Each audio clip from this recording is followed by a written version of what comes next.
My name is Amin Adibi. I'm a fourth-year PhD candidate at UBC. I work on algorithmic fairness, and I have a background in biomedical engineering.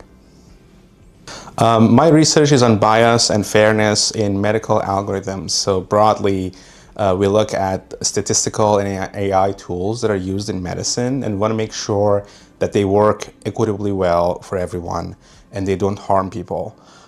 In particular, I've been working quite a bit on lung function testing reference equations.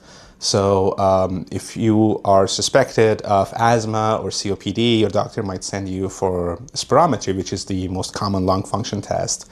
You go sit in a room, they put a clip on your nose, and you blow as hard as you can into a little tube that is connected to a machine, and the machine measures how much air you can displace. Now, the challenge with this test is that it's not like blood pressure. You can't immediately compare numbers between people because, let's say, someone is taller, they will have bigger lungs, but it doesn't necessarily mean anything in terms of their lung health.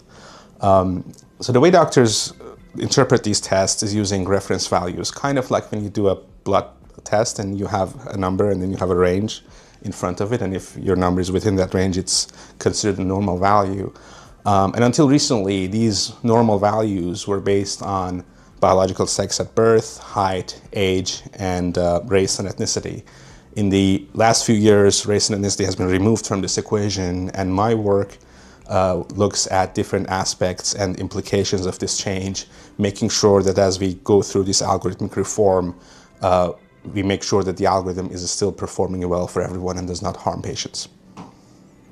I think predictive tools, whether they are traditional statistical medical calculators or they are AI tools, have an opportunity to work at scale, which is both a good and a bad thing, because if you do well and if you make a good difference for these patients, you can do that at scale, but also there's a risk of harm at scale.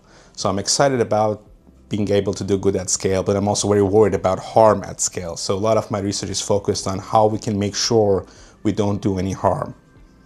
I've been working with Dash to organize events where we bring patients, physicians, students, and professors together for hands-on workshops, tutorials, talks, and panels where we look at these challenges from different perspectives and try to build skills together to face them.